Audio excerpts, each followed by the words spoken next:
అన్ని బంగారు నగలపై ఇంకా 1% తగ్గింపు ఇద్దాం. వజ్రాభరణాలకు క్యారెట్ 5000 రూపీస్ తగ్గింపు ఇద్దాం. వెండిలో కూడా తగ్గింపు ఇద్దాం. మీ లలితలో బంగారం, వజ్రం, వెండి తగ్గింపు ధమాకా. నేను పెద్దగా స్పీచ్ ప్రిపేర్ అవ్వలేదు, కానీ కొన్ని విషయాలు మీతో షేర్ చేసుకోవాలనిపించింది.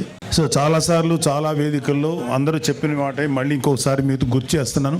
కూటమి ప్రభుత్వం వచ్చి 7 నెలలు అయింది. ఇంకా అచ్చేయలేదు, ఇచ్చేయలేదు, ఆ స్కీమ్ రాలేదు, ఈ వెల్ఫేర్ స్కీమ్ రాలేదని నోటుకు వచ్చినట్లు వాగే వైసీపీ గూండాలకి, కుక్కలకి,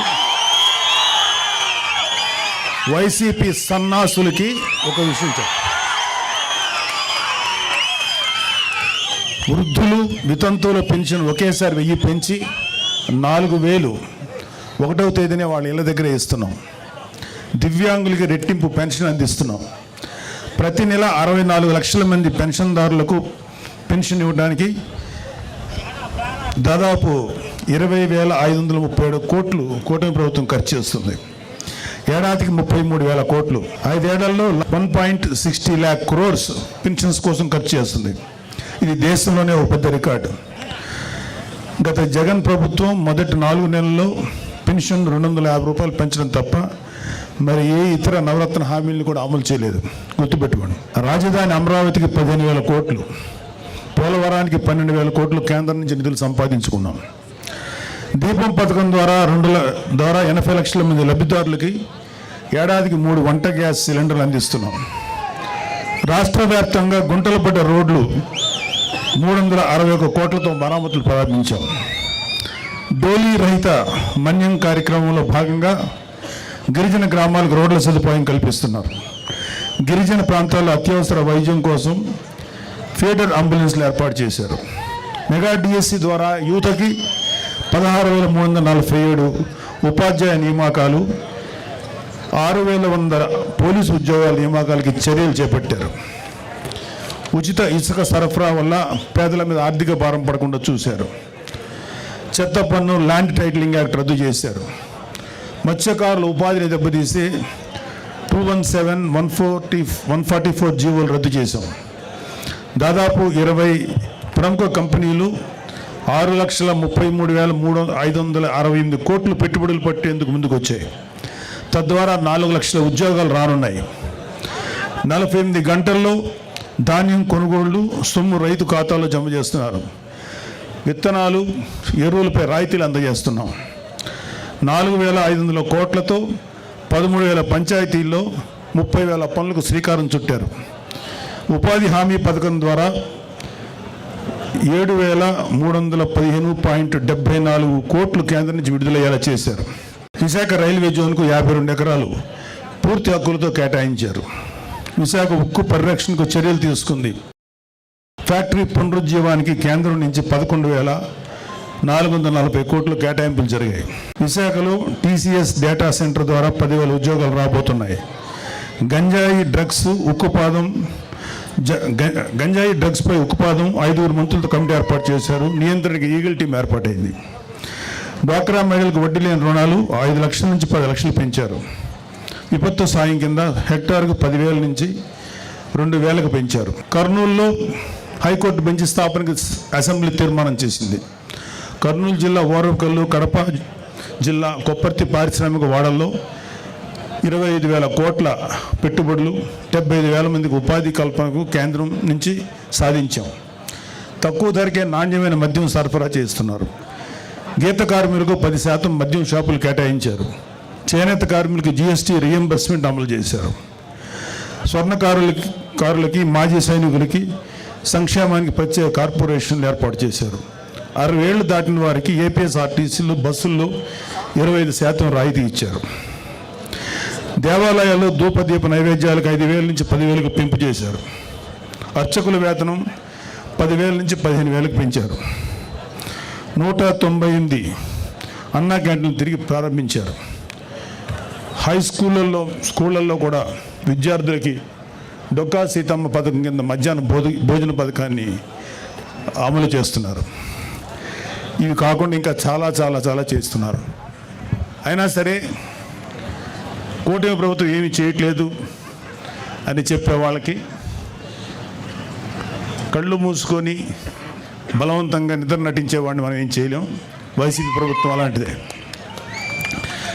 సో ఇందాక నుంచి నేను చేస్తున్న స్టేజ్ మీద ఉన్న చాలామంది ఆలోచించారు. మన వాళ్ళందరూ కొంచెం పెద్ద మనిషి తరాగా, నాకు అంత పెద్ద మనిషి తరా చేత కాదు. పెద్దిరెడ్డి అక్రమాల గురించి కొంచెం మాట్లాడుకుందాం. అంటే నేను రాయలసీమకి ఎలక్షన్ క్యాంపెయిన్కి ఓన్లీ తిరుపతి వరకే వచ్చాను, ఒకసారి కలిగిరి దాకే వచ్చాను. ఆ తర్వాత రావడానికి నాకు అవకాశం దొరక్క నేను పవన్ కళ్యాణ్ గారి పిఠాపురం నియోజకవర్గంలో పనిచేయాల్సి వచ్చింది. అయితే చాలామంది ఇక్కడ చెప్పారు ఏంటంటే పెద్దిరెడ్డికి మేము చాలా భయపడతారండి మనోళ్ళందరూ. చాలామంది కొంచెం మీరు జాగ్రత్త అని. పెద్దిరెడ్డి కదయా, వాళ్ళ నాయకుడు జగన్మోహన్ రెడ్డి కదయా, వాళ్ళ నాన్న రాజశేఖర రెడ్డిగా భయపడలేదు, ఇతనంత అని చెప్పి.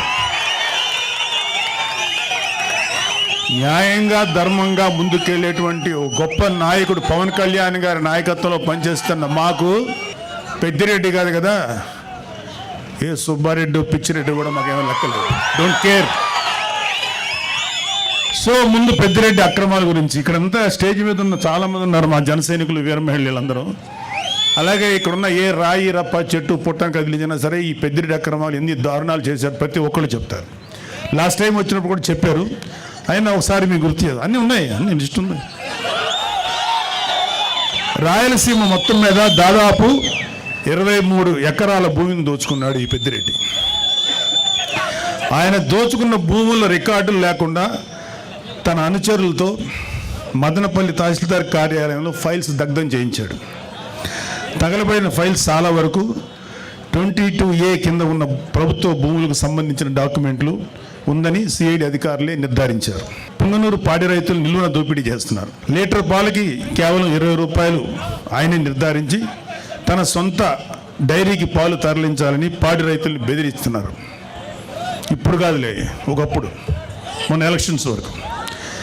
అలాగే మైనింగ్ మాఫియా తయారు చేసి నిబంధనలకు అనుగుణంగా మైనింగ్ చేసే వాళ్ళని, న్యాయంగా ధర్మంగా మైనింగ్ చేసే వాళ్ళని బెదిరించి వారి వ్యాపారాలు దోచుకున్నారు.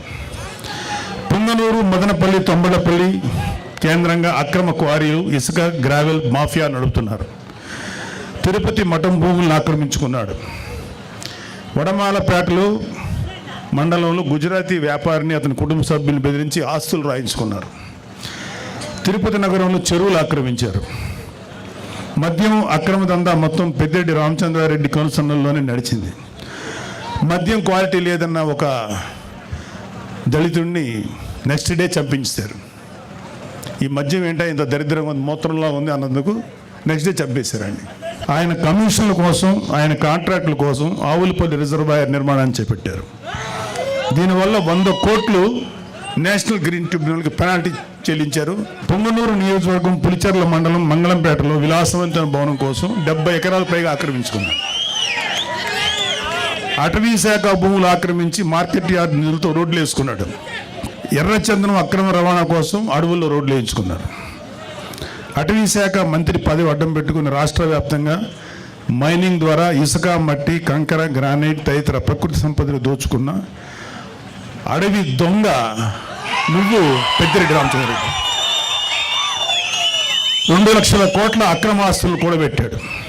2 లక్షల కోట్లు లెక్క పెట్టాలంటే ఎంతసేపు పడుతుందో, ఎన్ని రూములు కావాలో అర్థం చేసుకోండి.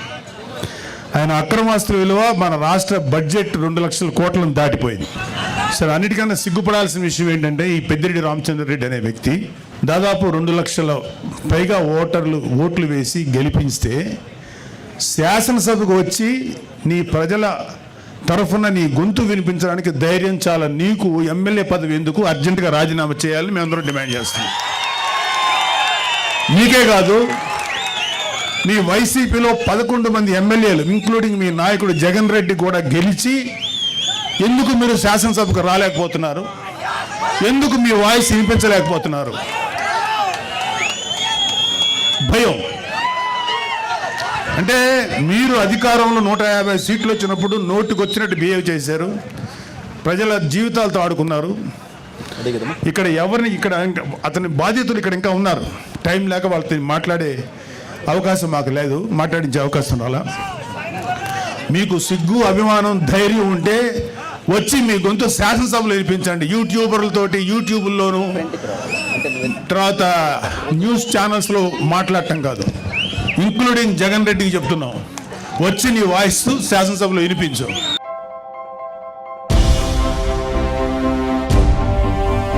ఏంటి అలాగే నిలిచిపోయావు? గోల్డ్, డైమండ్, సిల్వర్ రేట్ ఇలా ఉంటే ఇలా నిలిచిపోకుండా ఎలా ఉండేది? మన కంట్రోల్లో లేని దాని గురించి ఫీల్ చెయ్యకు. ప్రజలకు మనం ఏం చేయగలమో ఆలోచించు గురు. తగ్గింపు ధమాకా. అన్ని బంగారు నగలపై లలితవారి మార్కెట్లోనే తక్కువ తరుగులో ఇంకా 1% తగ్గింపు ఇద్దాం. ఓకే, వజ్రాభరణాలకు క్యారెట్కు 5000 రూపీస్ తగ్గింపు ఇద్దాం. హలో, నన్ను మర్చిపోయారే. వెండిలో కూడా తగ్గింపు ఇద్దాం. అంటే ఇది బంగారం, వజ్రం, వెండి తగ్గింపు ధమాకా. మీ లలితలో ధరలు కంపేర్ చెయ్యండి. ఎక్కడ తక్కువో అక్కడే కొనండి.